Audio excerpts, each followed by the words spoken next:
Good morning. நேற்று நாங்கள் காட்டியினுடைய pH வீச்சு, ஒரு காட்டியினுடைய பிகேஐஎன் வேல்யூ எவ்வாறு பரிசோதனை ரீதியாக துணிகிறேன்னு சொல்லி பார்த்த நாங்கள்.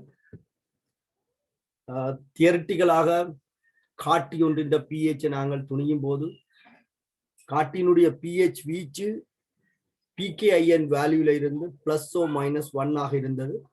இது ஒரு அன்னளவான பெருமானம். உண்மையான பிஹெச் வீச்சு பரிசோதனை வாயிலாக அறியப்படும். அந்த அட்டவணையில தரப்பட்டுள்ள பிஹெச் வீச்சுகள் எல்லாம் மிக திருத்தமாக பரிசோதனை வாயிலாக ஒவ்வொரு காட்டியும் எந்த பிஹெச்சை விட குறைஞ்ச பிஹெச்ல தாழ் நிறத்தை காட்டுதென்றும் எந்த பிஹெச்சை விட கூடிய பிஹெச்ல உயர் நிறத்தை காட்டுதன்னு சொல்லியும் பரிசோதனை வாயிலாக துணியப்பட்டு தரப்பட்டிருக்கு. இப்ப நாங்கள் தியரிட்டிக்கலாக கதைச்ச மாதிரி அதன் பிஹெச் வீச்சு +- 1 இல்லாமல் இருக்கு.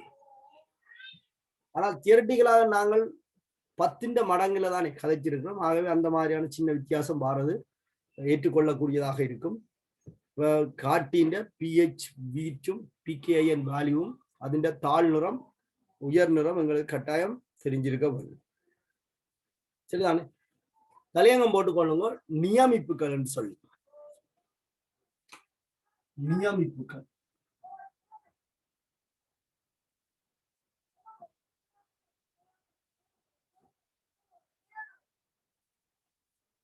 இது நீங்கள் கல்குலேஷன் என்ற ஒரு பாடத்துல சில நேரத்துல செய்திருக்கலாம். ஐதான அமிலம் ஐதான காரம் ஒன்றை சாதாரணமாக நியமிச்சிருக்கிறார். நியமிப்பின் அறிவு எங்களுக்கு ஏற்கனவே பயன்படுத்தப்பட்டிருக்கும்.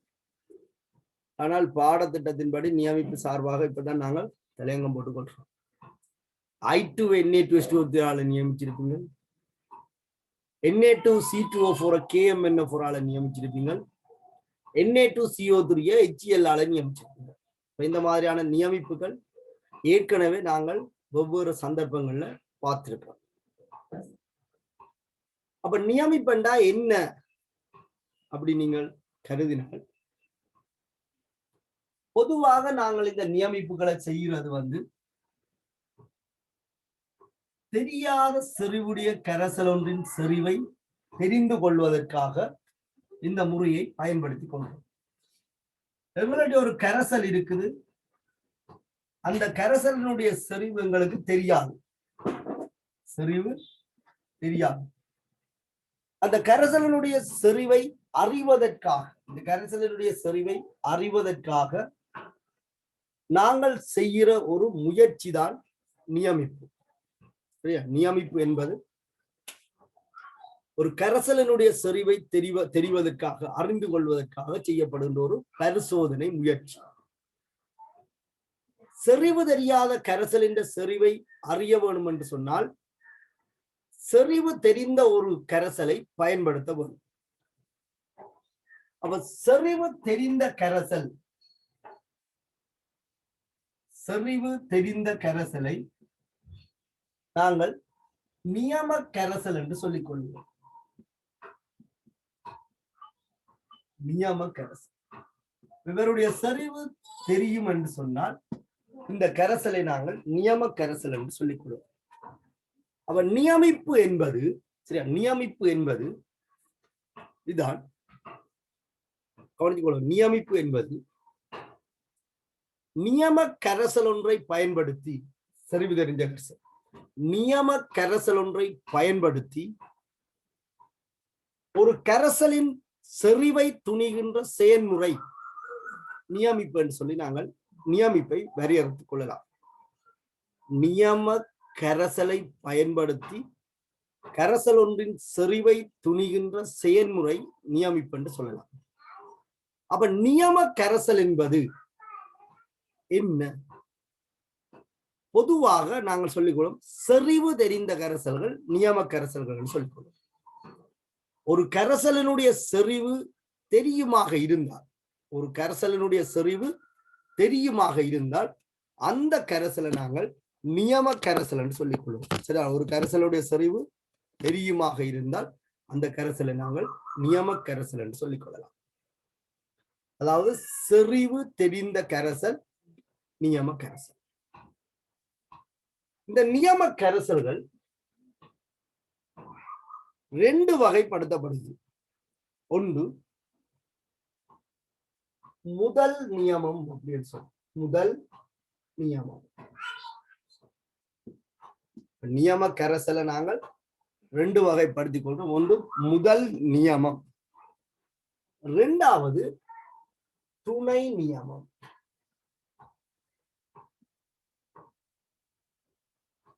துணை நியமம். அப்ப இந்த டேர்ம் உங்களுக்கு ஒரு தகவலை சொல்லுது. முதல், துணை. அப்ப முதல் நியமம் என்றால் எப்படி இருக்கும்? என்ன இயல்புகளை கொண்ட கரைசல்களை நாங்கள் முதல் நியம கரைசலாக அடையாளப்படுத்திக் கொள்வோம். அப்ப துணை நியமம் என்றா என்ன என்று சொல்லி நாங்கள் பார்க்கவும். சரிதான்? அப்ப முதல் நியமம் என்றா என்ன, துணை நியமம் என்று சொன்னா என்னன்னு சொல்லி எங்களுக்கு தெளிவாக தெரிய வரும். கவனிச்சு கொள்ளுங்க. நியம கரைசலை பயன்படுத்தி கரைசல் ஒன்றின் செறிவை துணிகின்ற செயல்முறைதான் நியமிப்பு. இந்த நியமிப்பில பயன்படுத்தப்படுகின்ற செறிவு தெரிந்த கரைசல் நியம கரைசல். அந்த நியம கரைசல் ரெண்டு வகையாக நோக்கப்படுது. ஒன்று முதல் நியமம், மற்றது துணை நியமம். முதல் நியமம் என்று சொன்னால் பயன்படுத்தப்படுகின்ற கரைசலின் செறிவு, இதுல பயன்படுத்தப்படுகின்ற கரைசலின் செறிவு மிக துல்லியமாக, மிக துல்லியம் சொன்னால் மிக மிக திருத்தமாக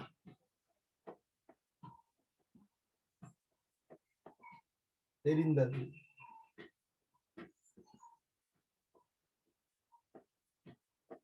ஒரு கரைசலினுடைய செறிவு மிக திருத்தமாக தெரியும் என்று சொன்னால் அந்த கரைசலை நாங்கள் முதல் நியமம் என்று சொல்லிக் கொள்ளலாம்.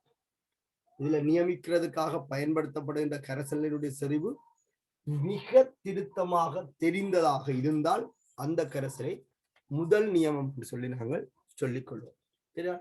அப்ப முதல் நியமமாக இருக்கக்கூடிய கரைசல்கள் அல்லது நியம கரைசல்கள் என்னென்ன சிறப்பியல்புகளை கொண்டிருக்க வேண்டும்? முதல் நியமமாக இருக்கிற கரைசல்கள் என்னென்ன சிறப்பியல்புகளை கொண்டிருக்க வேண்டும் என்று சொன்னால் மிக தூய்மையாக இருக்க வேண்டும். மிக தூய்மையாக இருக்க வேண்டும். மிகவும் தூய்மையாக இருக்க வேண்டும். அடுத்தது உறுதியானதாக காணப்பட வேண்டும்.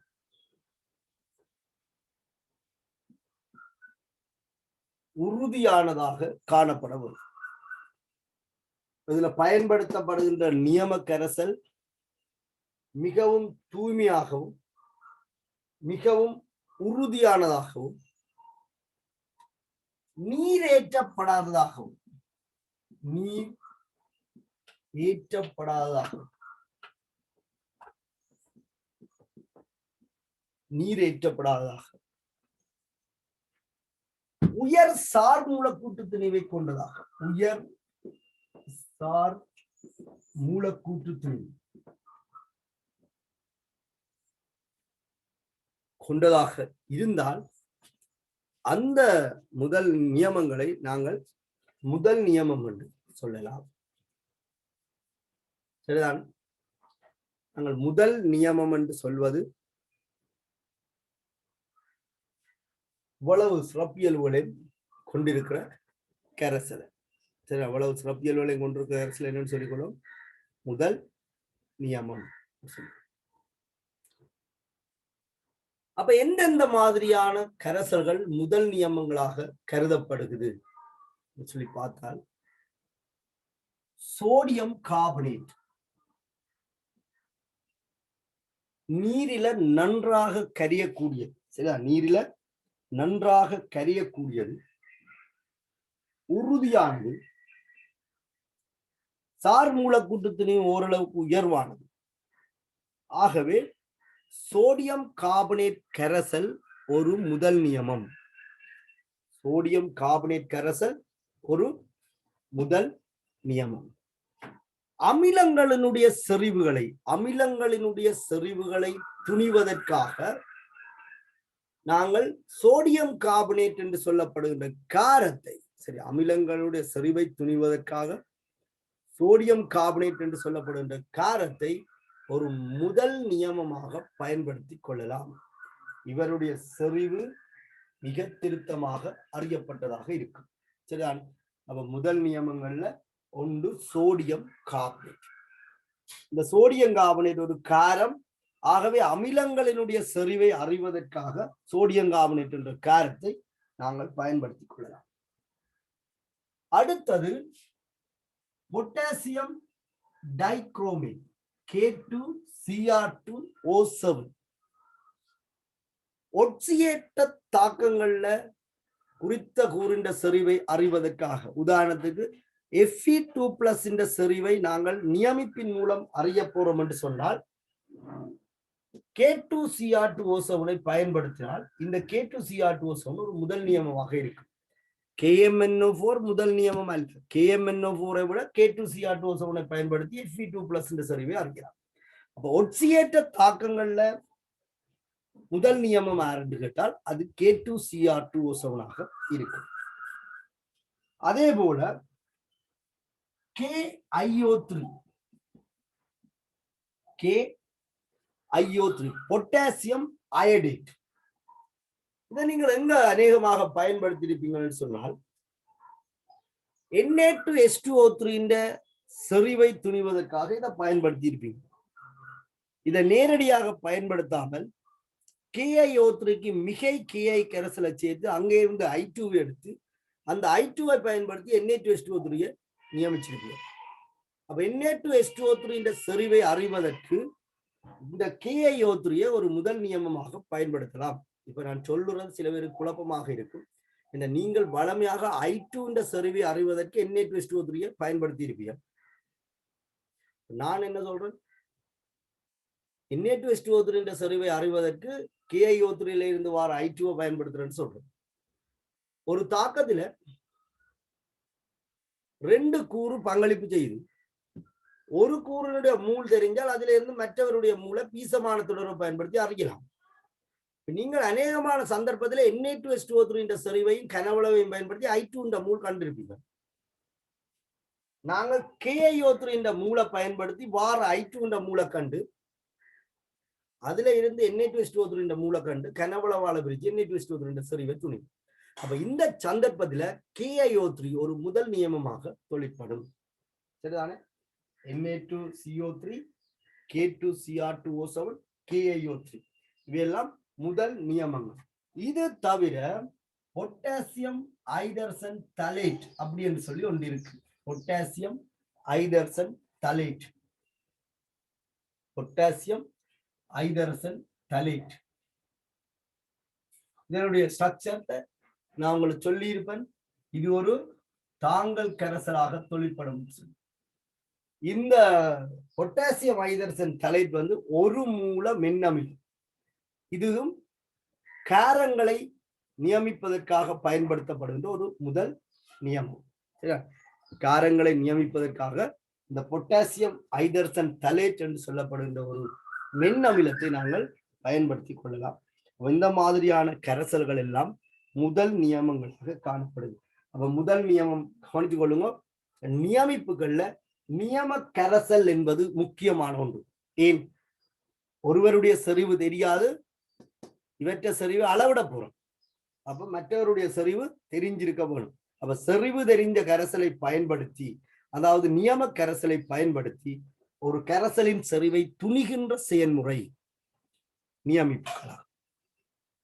இதுல பயன்படுத்தப்படுகின்ற கரைசல் நியம கரைசல் சொன்னால் இவருடைய தகுதி குவாலிட்டியை வச்சுக்கொண்டு நாங்கள் இதை முதல் நியமம் துணை நியமம் என்று சொல்லி ரெண்டு வகைப்படுத்துறோம்.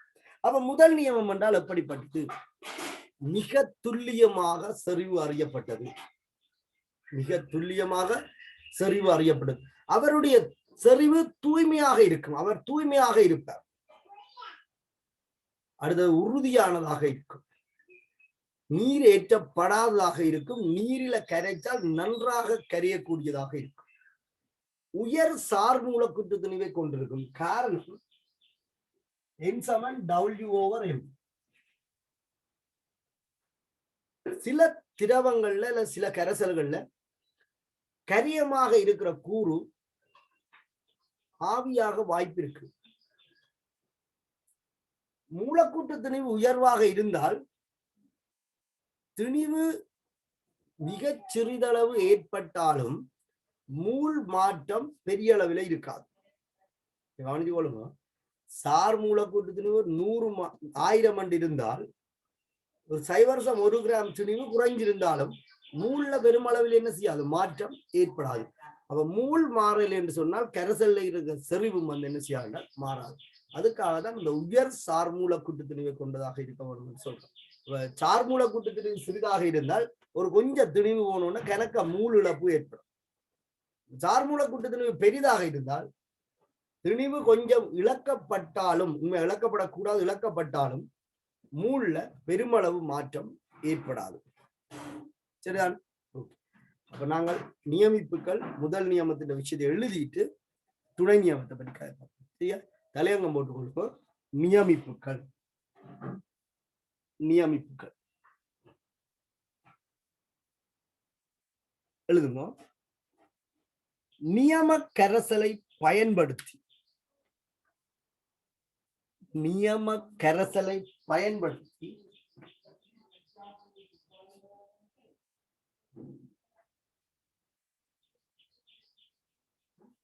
நியம கரைசலை பயன்படுத்தி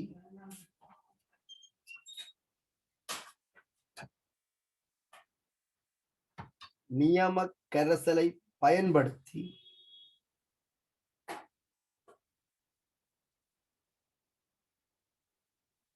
நியம கரைசலை பயன்படுத்தி பிராக்கெட்டுகளை போட்டுக்கொள்ளுங்க.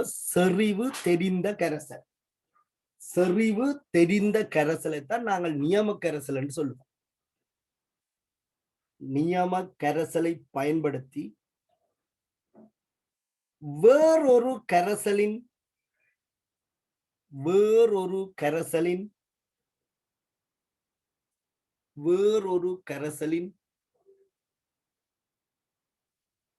செறிவை தீர்மானிக்கும்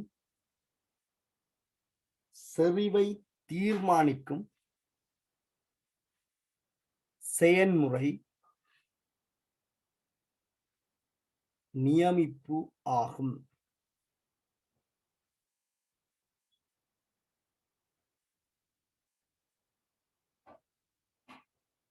சரியா, டெபினிஷன் இருக்கா திருப்பி செக் பண்ணிக்கொள்ளுங்க. நியம கரைசலை பயன்படுத்தி பிராக்கெட்டுக்கு செறிவு தெரிந்த கரைசல் வேறொரு கரைசலின்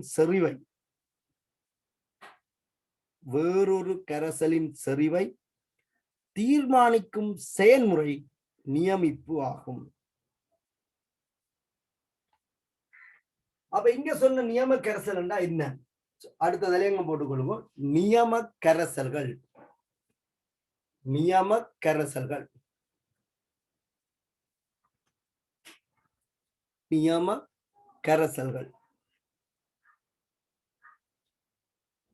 எழுதிக்கொள்ளுவோம். ஒரு கரைசலின் செறிவை துணிவதற்காக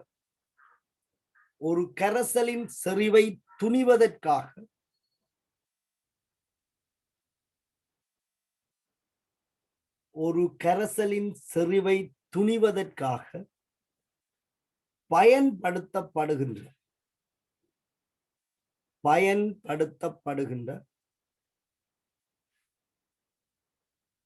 நன்கு தெரிந்த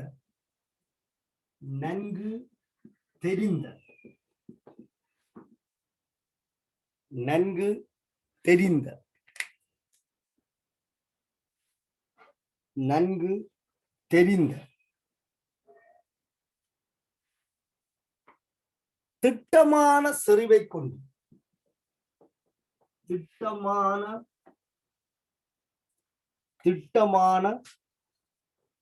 செறிவை கொண்ட கரைசல்கள் திட்டமான செறிவை கொண்ட கரைசல்கள் நியம கரைசல்கள் ஆகும். திட்டமான செறிவை கொண்ட கரைசல்கள் நியம கரைசல்கள் ஆகும்.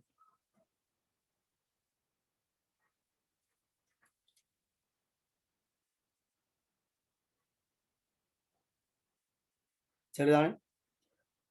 திருப்பி ஒரு கவனிச்சு கொள்ளுங்க. நியம கரைசல் என்பது ஒரு கரைசலின் செறிவை துணிவதற்காக பயன்படுத்தப்படுகின்ற நன்கு தெரிந்த திட்டமான செறிவை கொண்ட கரைசல்கள் நியம கரைசல்கள் ஆகும். அடுத்த பந்தி எழுதி கொள்ளுங்க. நியம கரைசல்கள் இரண்டு வகைப்படும். நியம கரைசல்கள் இரண்டு வகைப்படும். நியம கரைசல்கள் இரண்டு வகைப்படும். ஒன்று முதல் நியமம். முதல் நியமம். இரண்டாவது துணை நியமம். ஒன்று முதல் நியமம், மற்றது துணை நியமம்.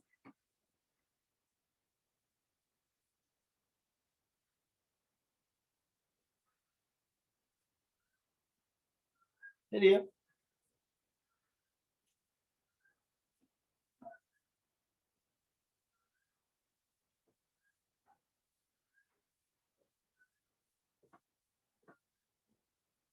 தலையங்கம் போட்டுக்கொள்ளுங்க. முதல் நியமம். முதல் நியமம். முதல் நியமம். சரியா? முதல் நியமம் மிக திருத்தமான, எழுதிக்கொள்ளுங்க, மிக திருத்தமான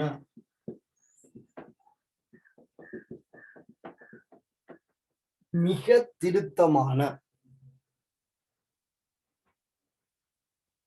தெரிந்த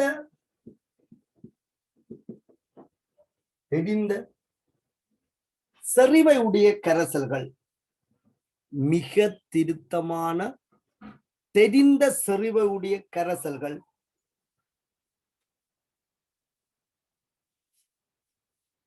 முதல் நியமங்கள் எனப்படும். கவனிச்சு கொள்ளுங்க. ஆய்வு கூடத்தில் ஒரு கரைசல் இருக்கு. அந்த கரைசல்ட்ட லேபிள்ல ஒரு செறிவு போடப்பட்டிருக்கு. உண்மையிலேயே அந்த லேபிள்ல இருக்கிற செறிவும் அந்த கரைசலுடைய செறிவும் மிக திருத்தமாக சரியாக இருந்து அது உங்களுக்கு தெரியுமாக இருந்தால் அந்த கரைசலை நாங்கள் முதல் நியமம் சொல்லிக் கொள்வோம். ஆனா ஆய்வு கூடத்துல லேபிள்ல இருக்கிற செறிவுல எல்லா பதார்த்தங்களும் நாளடைவில இருக்குமான்னு சொன்னால் அது பொருத்தப்பாடில்லாமல் இருக்கு. என்னால் திறந்து பயன்படுத்தும் போது அந்த கரைசல்ல சில பாதிப்புகள் ஏற்படல அதனுடைய செறிவு மாறிக்கொண்டு போகும். அதனாலதான் எந்த மாதிரியான ரசாயன பதார்த்தங்கள் இப்படி மிக திருத்தமான செறிவுடைய காணப்படும் என்று சொல்லி நாங்கள் அவர்களை முதல் நியமம் என்று சொல்லி உங்களுக்கு உதாரணப்படுத்தி இருக்கு. சரிதானே?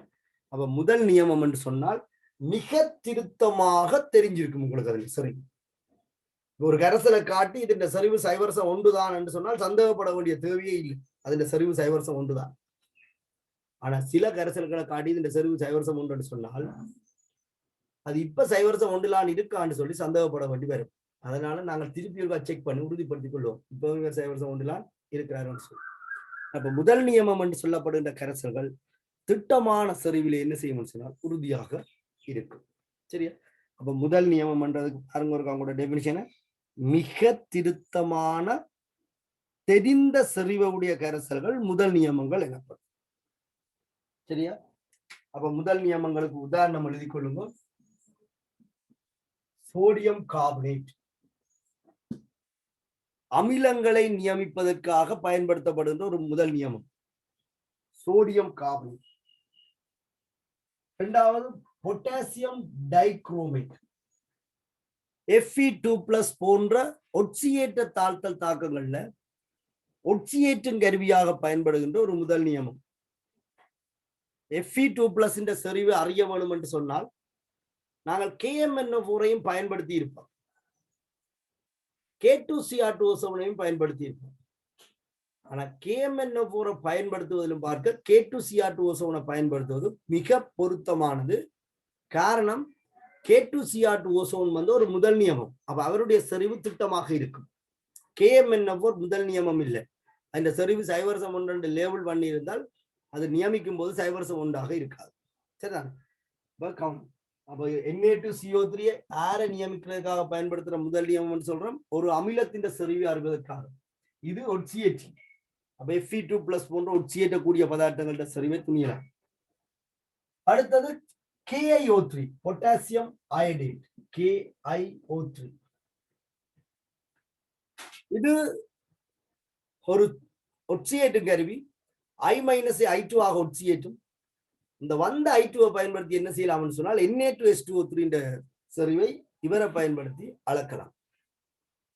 அதனால இவரும் ஒரு முதல் நியமம். அடுத்தது பொட்டாசியம் ஐதரசன் தலேட். பொட்டாசியம் ஐதரசன் தலேட்.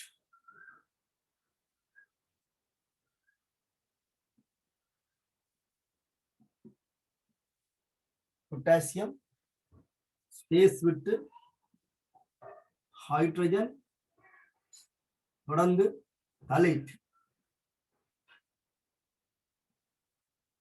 தலேட், பொட்டாசியம் ஐதரசன் தலேட்.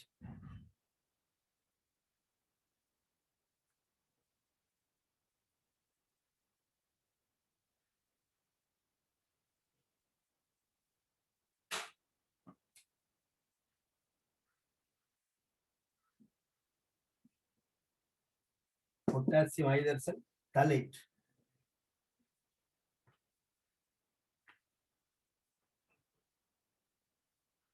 சரியா? அப்ப இந்த முதல் நியமமாக அடையாளப்படுத்தப்பட்டிருக்கிற பதார்த்தங்கள் அல்லது ஒரு பதார்த்தம் முதல் நியமமாக கருதப்பட வேணும் அல்லது முதல் நியமமாக இருக்கும் என்று சொன்னால் அவர் என்ன ஸ்பெஷலாக இருக்கவர், அவருடைய குவாலிபிகேஷன் என்னவாக இருக்கும். எல்லாத்தையும் நாங்கள் முதல் நியமமாக அடையாளப்படுத்த முடியாது. அவருடைய தரத்தை நாங்கள் பார்த்து கொள்ளவோம். சரியா? அப்ப அடுத்த பந்தி அதை கொள்ளுங்க. உதாரணத்துக்கு இல்லை,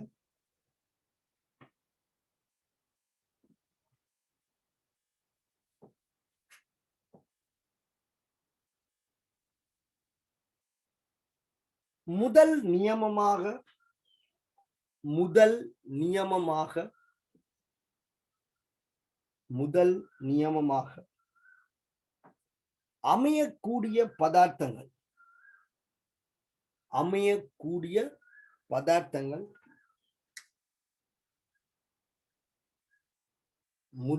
நியமமாக அமையக்கூடிய பதார்த்தங்கள் முதல் நியமமாக அமையக்கூடிய பதார்த்தங்கள்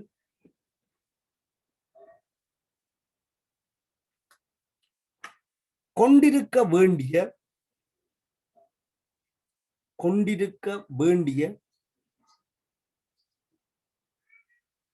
சிறப்பியல்புகளாக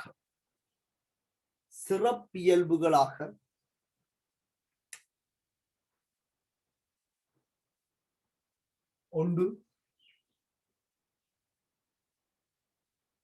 மிக தூய்மையாகவும்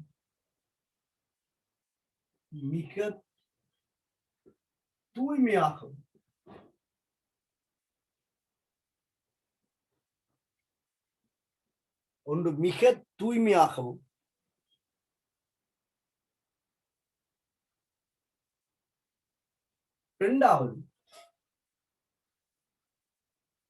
உறுதியானதாகவும்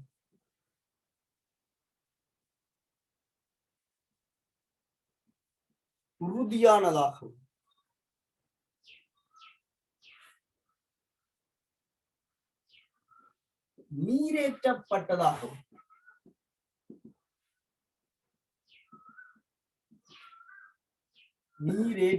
படாததாகவும் நீரேற்றப்படக்கூடாது.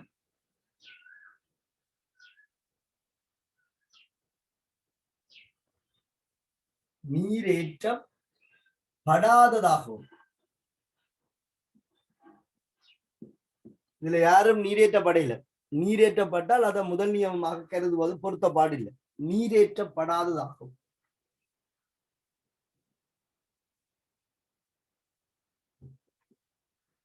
நீரில்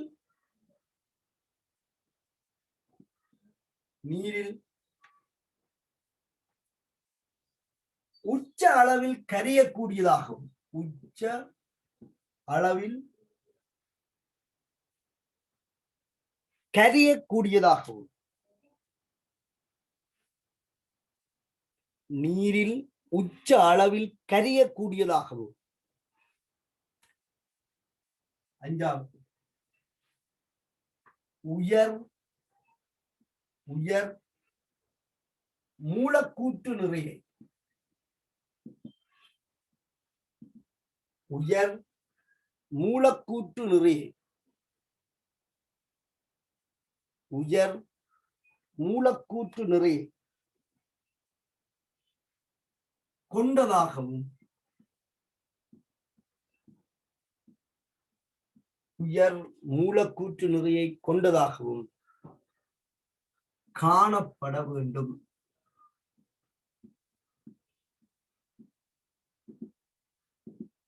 காணப்பட வேண்டும். அப்ப இவ்வளவு இயல்புகளையும் கொண்ட பதார்த்தங்களை நாங்கள் முதல் நியமமாக அடையாளப்படுத்தலாம். சரிதானே? இதுல பாருங்க, Na2CO3, K2Cr2O7, KiO3, பொட்டாசியம் ஐதரசன் தலையிட்டு நான் உதாரணமாக தந்திருக்கிறேன். இதுல தேவைக்கு ஏற்ப ஒரு காரத்தின் செறிவை துணிய போறோம். அப்ப நாங்கள் பொட்டாசியம் ஐதரசன் தலையிட்ட பயன்படுத்தினால் இது முதல் நியமமாக இருக்கு. ஒரு அமிலத்தினுடைய செறிவு துணிய போறோம், சோடியம் கார்பனேட்டை பயன்படுத்தினால் மிக திருத்தமாக இருக்கு. Fe2+ SO2 அதுகள்ட்ட செறிவை துணிய போறோம். ஒட்சியேட்டு கருவி K2Cr2O7 முதல் நியமமாக. இதே போல I2 செறிவை துணிய வேணும் என்று சொன்னால் Na2H2O3 பயன்படுத்தணும். ஆனா Na2H2O3 செறிவு திட்டமானது இல்லை. அதனால KiO3 பயன்படுத்தி Na2H2O3 செறிவு அறிஞ்சு அவரை பயன்படுத்தணும். சரியா? அப்போ ஒரு முதல் நியமம் என்பது இவ்வளவு இயல்புகளையும் கொண்டிருக்கும். அதனுடைய செறிவு மிக திருத்தமானதாக காணப்படும். சரிதானே?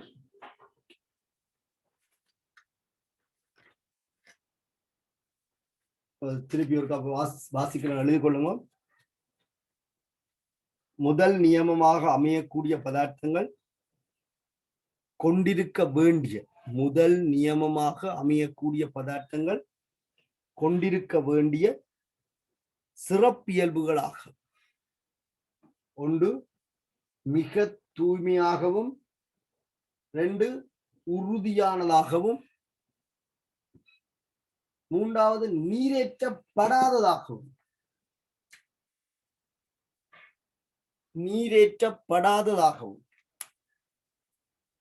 நீரில் உச்ச அளவில் கரையக்கூடியதாகவும் என்றால் கரைதிறன் கூடவாக இருக்கும். நீரில் உச்ச அளவு கரையக்கூடியதாகும். உயர் மூலக்கூற்று நிறையை கொண்டதாகவும் காணப்பட வேண்டும். உயர் மூலக்கூற்று நிறையை கொண்டதாகவும் காணப்பட வேண்டும். அப்ப இந்த மாதிரி இருக்கிற கரைசல்களை நாங்கள் முதல் நியமங்கள் என்று சொல்லிக் கொள்வோம். சரிதானே?